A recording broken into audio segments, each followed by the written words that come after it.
Демократската партија е позната по фаворизирањето на поголемата федерална влада и прогресивни социјални политики. Но тоа не беше секогаш случај.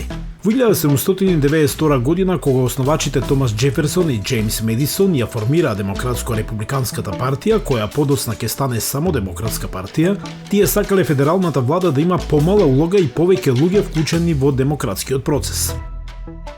Во 1829 година председателот Ендрю Џексон ги проширил тие принципи. Тој сакал федералната влада дополнително да се намали и се залагал за проширување на електоратот од земјопоседници на белци од сите социјално-економски класи.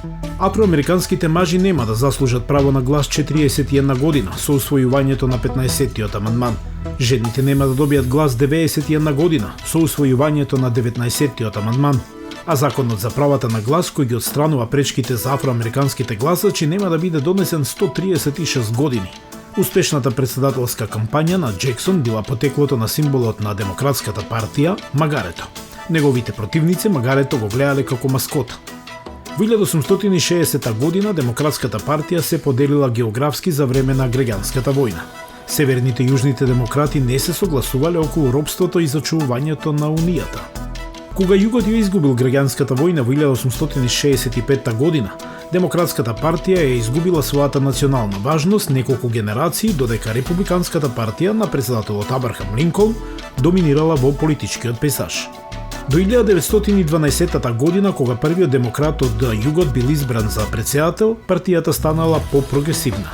Председателот Вудро Вилсон ја зајакнал федералната работна сила и се залагал за правото на жените да гласаат, кое било ратификувано во 1920 година.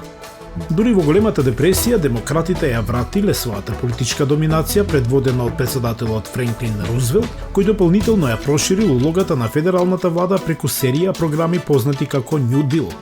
Многу афроамерикански гласачи се префрлиле во Демократската партија поради политиката на Рузвелт. Демократите го контролирале политичкиот пейзаж во поголемиот дел од следните 50 години, а партијата се придвижила понатаму лево од социјалните политики. Во средината на 1960-тите, председателот Линдон Џонсон донесол закон за граѓански права, како и големи владини социјални програми, кои ги оттугиле белите јужнодемократски гласачи, од кои многумина се приклучиле на Републиканската партија. Во последните децении демократите и републиканците ја разменуваат контролата врз председателската функција. Председателот Барак Обама, првиот афроамерикански председател, ја прошири улогата на владата во здравствената заштита со неговиот потпис за пристапна нега, познати како Обамакеа. Кога председателот Џо Бајден дојде на функција за време на пандемијата, тој и законодавците донесоа пакет за помош од 1,8 трилиони американски долари, буџет за инфраструктурата од 1,2 трилиони американски долари, како и дополнителни 369 милиарди долари за иницијативи за климатските промени.